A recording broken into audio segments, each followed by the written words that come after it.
जय गुरुजी। अनंत शुक्राना गुरुजी। नमः शिवाय। शिवजी सदा सहाय। संगत जी, आज का सत्संग एक ऐसे विषय पर है जो आजकल बहुत सामान्य हो गया है, लेकिन जिसकी गंभीरता को कोई नहीं देखता। ये सत्संग है एक दिल्ली की महिला का जो अपनी सास के साथ रहती थी। न कि शारीरिक दुर्व्यवहार, न कि खुली बदमाशी, बल्कि कुछ और भी घातक। रोजमर्रा के ताने, मामूली बातों पर हिकारत, छोटी छोटी गलतियों पर शर्मिंदगी, यह सब इतना सूक्ष्म था कि किसी को दिखता नहीं। पर इस बहू के लिए हर दिन एक जहर था। और जब एक दिन उस बहू ने अपनी शर्मिंदगी, अपना दर्द और अपनी असहायता सब कुछ गुरुजी के दरबार में खुलेआम रख दिया, तब कैसे गुरुजी ने न सिर्फ उस बहू को बल्कि सास को भी एक अलग ही नजरिया दिया। यह सत्संग है। यह घटना 2006 की है, जब गुरुजी अपने भौतिक स्वरूप में थे और हर सप्ताहांत छतरपुर के दरबार में संगत को सीधी और गहरी सीख देते थे। आइए सुनते हैं एक बहू की चुप्पी और गुरुजी की एक बेरहम सच्चाई। जय गुरुजी। शुक्राना गुरुजी। संगत जी, मेरा नाम अंजलि है। मैं दिल्ली में रहती हूँ। मेरी शादी को कई साल हो गए हैं और इन सालों में मैंने जो दर्द सहा है वह किसी को बताने योग्य नहीं। मेरी शादी एक बहुत अच्छे घराने में हुई थी। मेरा पति राज अच्छा है, शहरी सोच समझ वाला, पढ़ा लिखा। पर उसकी माता श्रीमती शर्मा, वह हमेशा से पुरानी सोच की रहीं। शादी की पहली रात के बाद अगली सुबह सास ने मुझसे कहा, बहू, अब तू हमारे घर की बहू है। यहाँ के नियम मानने होंगे।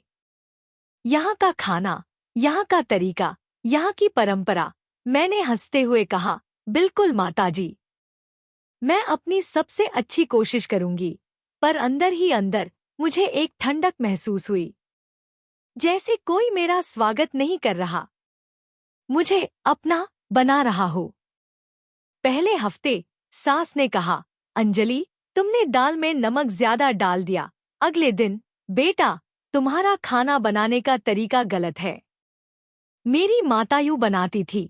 फिर तुम्हारे परिवार में किस तरह की शादियां होती हैं? इतनी बेढंगी। हर बात पर एक टिप्पणी, हर काम पर एक आलोचना। पर यह ताने इतने सूक्ष्म थे कि कोई उन्हें प्रताड़ना नहीं कह सकता था।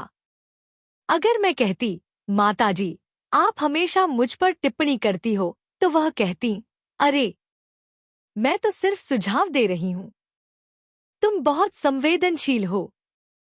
सबसे दर्दनाक बात यह थी कि मेरा पति राज, वह कुछ नहीं कहता था। जब मैं सास के बारे में शिकायत करती तो राज कहता, अंजलि, माता ऐसी ही है, उसका कोई बुरा अर्थ नहीं। तुम बहुत सेंसिटिव हो।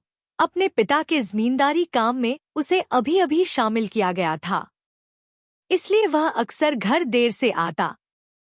और जब आता भी था तो सास ही घेर लेती, बेटा, अंजलि का खाना अच्छा नहीं बना आज। देख न कैसे ढीला दाल रखा है। बेटा, बहू ने घर के पर्दे धोए हैं, लेकिन ठीक से धोए नहीं हैं। बेटा, बहू को अपनी माता का सम्मान करना सीखना चाहिए। और राज बस सुनता और कुछ नहीं कहता। धीरे धीरे पूरे पड़ोस को पता चल गया कि सास और बहू के बीच क्या चल रहा है। एक दिन एक पड़ोसन मुझसे कही, अंजलि, तुम्हारी सास बहुत सख्त है न? मैंने सुना है कि एक दिन तुमने घर की सफाई 1 घंटा देर से की, तो उसने तुम्हें यह कहते हुए सुना, इस तरह की बहू तो नौकर खरीद सकते हैं। मैंने शर्मा कर कहा, आंटी, वो सिर्फ गुस्से में बोली होंगी।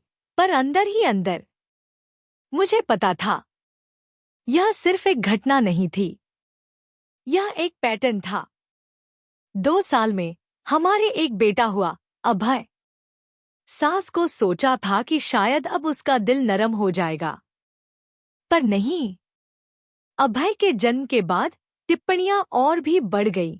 बहू, तुम अभय को ढीले ढाले कपड़े पहना रही हो, उसे सर्दी लग जाएगी। बहू, तुम बहुत ज्यादा अभय को गोद में लेती हो, उसे बहुत नुकसान होता है। बहू, तुम्हारे दूध में कमजोरी है क्या? अभय बहुत कमजोर है, हर बात पर एक सवाल, हर निर्णय पर एक संदेह। और अभय को देखते हुए मेरे दिल को सबसे बड़ा डर आता, क्या अभय को इस घर की यह नकारात्मक ऊर्जा प्रभावित कर रही है? 5 साल में मैंने बहुत कुछ झेला। अपने माता पिता से दूर, अपने अकेले कमरे में, अकेली। राज अपना काम करता, सास अपनी आलोचना करती, अभय मेरा एकमात्र सहारा। एक रात मैं अपने कमरे में बैठी थी। अभय सो चुका था। मुझे याद आया, अपनी माता, अपने भाई, अपना घर, और मैं बस रो गई। इतनी जोर से रो गई कि अगर किसी को पता चल जाता तो शायद सास फिर कहती, देख ना, बहू फिर रो रही है, कितनी कमजोर है। एक दिन राज को मेरे रोने की आवाज सुनाई दे गई। वह कमरे में आया। मैं सिसकियां ले रही थी। राज ने बैठकर कहा, अंजलि, यह क्या है? तुम इतनी परेशान क्यों हो? मैंने कहा, राज, मैं नहीं जानती। हर दिन यहाँ रहना मेरे लिए एक सजा बन गया है। तुम्हारी माता मेरे हर काम के लिए मुझे नीचा दिखाती है, और तुम सिर्फ सुनते हो। राज को गुस्सा आ गया। अंजलि, माता ने कभी तुम्हारे साथ कुछ गलत तो नहीं किया? वह सिर्फ सलाह देती है। मैंने चिल्लाकर कहा, सलाह? राज, यह अपमान है। हर दिन मुझे बताया जाता है कि मैं गलत हूं, कि मेरा परिवार गलत है, कि मेरा तरीका गलत है, और तुम मेरा साथ नहीं देते। तुम अपनी माता के साथ हो। यह बहस बहुत देर तक चली, और अंत में मैंने कहा, राज, या तो तुम मेरे लिए खड़े हो जाओ, नहीं तो मैं अपने माता पिता के पास चली जाऊंगी। राज बहुत गुस्से में था।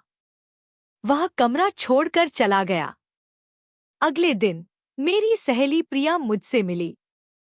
मैंने उसे सब कुछ बता दिया। प्रिया ने कहा, अंजलि, तू इस तरह जी रही है, यह ठीक नहीं है। तूने कभी किसी गुरु के दरबार में जाने की कोशिश की? मैंने कहा, प्रिया, गुरु से क्या होगा? मेरी सास को कोई नहीं बदल सकता।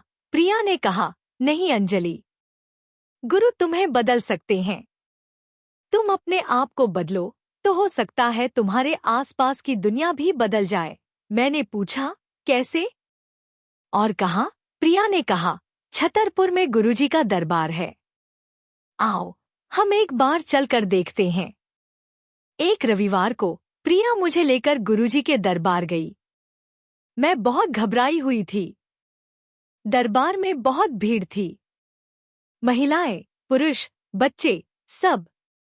मैं और प्रिया पीछे की तरफ बैठ गए। भजन चल रहे थे, लोग भगवान को पुकार रहे थे, पर मैं गुरुजी को निहार रही थी। उन्हें देखते ही मुझे एक अजीब सी शांति मिली, जैसे कोई पिता दूर से देख रहा हो। करीब आधा घंटा बीत गया। अचानक गुरुजी की नजर मेरी ओर पड़ी। मैं सन्न रह गई। गुरुजी ने पास बुलाया, तू पीले दुपट्टे वाली, आगे आ। मैंने प्रिया की ओर देखा। उसने मुझे इशारा किया, जा।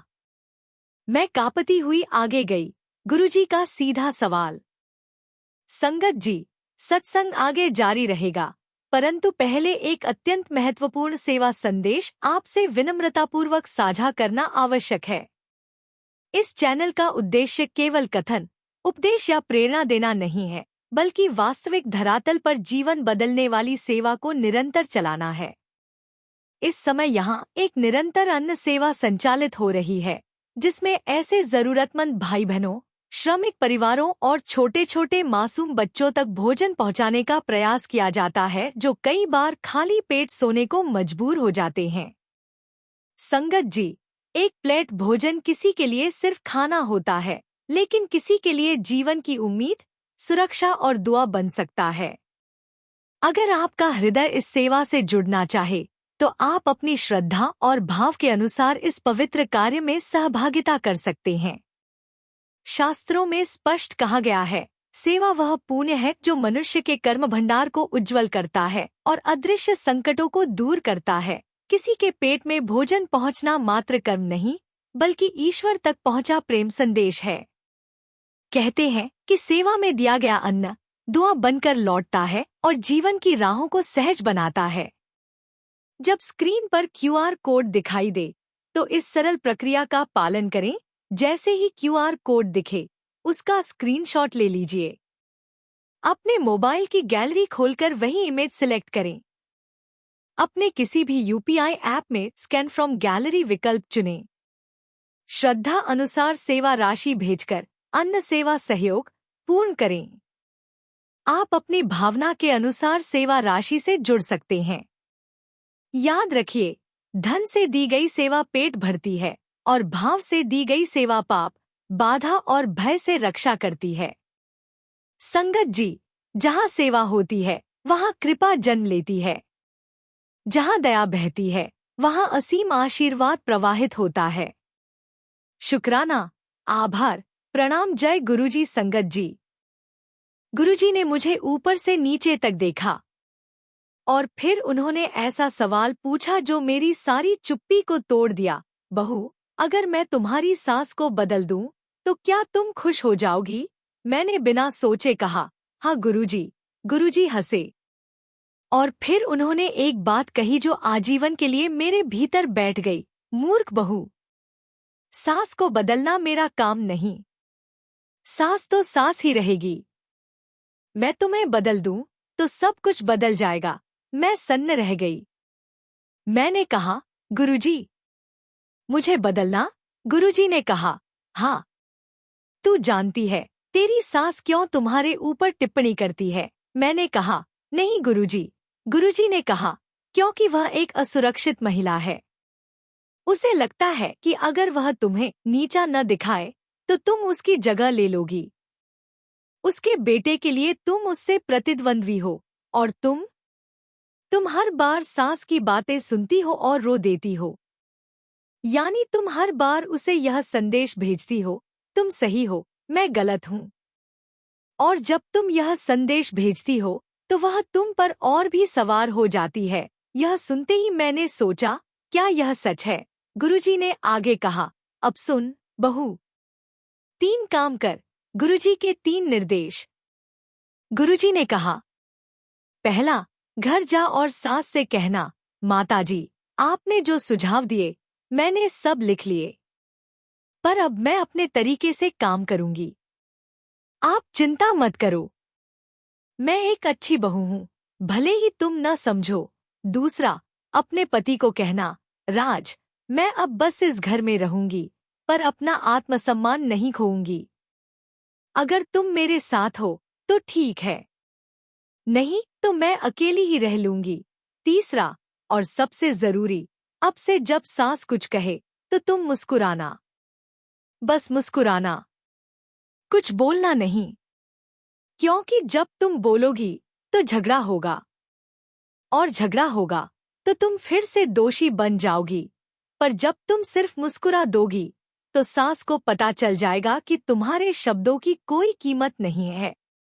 घर लौटकर मैंने गुरुजी की पहली सीख को अमल में लाया। सास खाना बनाती थी। मैंने कहा, माताजी, आपने जो जो सुझाव दिए हैं मैंने सब नोट किए हैं, पर अब मैं अपने तरीके से रसोई संभालूंगी। मैं जानती हूँ कि मैं एक अच्छी बहू हूँ। सास का मुंह खुल गया। वह चिल्लाई, तुम्हारा साहस कैसे हुआ मुझसे ऐसे बोलने का? पर मैंने बस मुस्कुरा दिया। रात को राज गुस्से में आया। अंजलि, माता कह रही है कि तुमने उसे बुरा माना, उसे चोट पहुंची है। मैंने शांत होकर कहा, राज, मैंने उसे बुरा नहीं माना। मैंने सिर्फ यह कहा कि अब से मैं अपने तरीके से काम करूंगी। और तुम्हें समझना होगा कि मैं तुम्हारी पत्नी हूँ, सास की नौकर नहीं। राज को पहली बार महसूस हुआ कि मैं सच में गंभीर हूँ। अगले हफ्तों में हर बार जब सास कुछ कहती, मैं बस मुस्कुराती। अंजलि, यह दाल खराब है। मैं मुस्कुराती। तुम घर को ठीक से नहीं संभालती। मैं मुस्कुराती। तुम राज को गलत रास्ते पर ले जा रही हो। मैं मुस्कुराती। और अजीब बात यह हुई, धीरे धीरे सास के शब्दों की ताकत कम होने लगी, क्योंकि जब मैं जवाब नहीं देती थी तो वह बस चुप हो जाती थी। और एक दिन सास ने मुझसे कुछ भी नहीं कहा, बस चाय की कप मेज पर रख गई। उस दिन मुझे पहली बार लगा, शायद सास को मेरा आत्मसम्मान समझ आ गया है। राज को भी धीरे धीरे समझ आने लगा। जब वह देखता था कि मैं किसी भी बात से प्रभावित नहीं हो रही थी, तो उसे लगा, शायद मेरी पत्नी सच में मजबूत है। और एक दिन राज ने सास से कहा, माता, अंजलि मेरी पत्नी है और मैं उसका पति। तुम्हारी पोती पत्नी भी है, पर सबसे पहले वह एक इंसान है, उसका भी सम्मान जरूरी है। सास चुप रही, पर मुझे महसूस हुआ राज आखिरकार मेरे पक्ष में खड़ा हो गया। एक दिन सास मेरे कमरे में आईं। उन्होंने मेरा हाथ पकड़ा और कहा, अंजलि, मुझसे गलती हुई है। मैं तुम्हें नीचा दिखाती थी क्योंकि मुझे अपने को नीचा महसूस होता था। मेरे ससुराल में भी मेरे साथ ऐसा ही किया गया था। उसकी आंखों में आंसू थे। मैंने उसे गले लगा लिया और हम दोनों रो गए। संगत जी, अब सास और बहू, हम सखी बन गए हैं। वह अब मुझे बहू नहीं, बेटा कहती है। और कभी कभी मेरा हाथ पकड़कर कहती है, अंजलि, तुमने मुझे भी बदल दिया। मेरा अभय अपनी दादी से बहुत प्यार करता है। राज अब एक संतुलित पति है। वह माता को भी सम्मान देता है और अपनी पत्नी को भी। संगत जी, गुरुजी ने मुझे सिखाया, सास को बदलने की कोशिश मत कर, अपने आप को बदल। जब तुम बदलोगी तो पूरी दुनिया तुम्हारे चारों ओर बदल जाएगी। यह बात सिर्फ सास बहू के बारे में नहीं, यह हर रिश्ते के बारे में है। जब हम किसी को बदलने की कोशिश करते हैं तो हम कभी सफल नहीं होते, पर जब हम खुद को बदलते हैं तो दूसरे लोग अपने आप बदल जाते हैं। और मुस्कुराहट, गुरुजी ने मुझे सिखाया कि एक मुस्कान के पास कितनी शक्ति है। संगत जी, अंजलि की यह सत्संग हर घर में चल रही है। कहीं सास सख्त है, कहीं बहू असहज है, कहीं पति अनिर्णीत है, लेकिन गुरुजी का संदेश बहुत साफ है, सास को बदलने की कोशिश मत कर, बहू को बदलने की कोशिश मत कर, पहले अपने आप को बदल।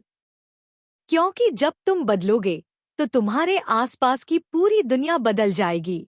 और याद रखो, दुख, शर्मिंदगी और अपमान सब कुछ दूसरों की शक्ति से होता है जब तुम उन्हें शक्ति देते हो। पर जब तुम अपने आप को मजबूत बना लो तो कोई शक्ति तुम्हारे पास नहीं पहुंच सकती। अगर आप भी सास बहू, पति पत्नी या किसी और रिश्ते में ऐसी परिस्थिति में हैं, तो याद रखो, तुम्हें बदलना है, दूसरों को नहीं। संगत जी, अगर इस सत्संग ने आपके मन में कोई नई सोच जगाई हो तो कमेंट में लिखिए, मैं अपने आप को बदलूंगा, बाकी सब अपने आप ठीक हो जाएगा। जय गुरुजी। और इस वीडियो को उन सभी के साथ शेयर करें, विशेषकर महिलाओं के साथ जो किसी रिश्ते में दबी हुई हैं। क्या पता यह एक वीडियो किसी के घर में शांति ला दे। जय गुरुजी। अनंत शुक्राना गुरुजी। नमः शिवाय। शिवजी सदा सहाय।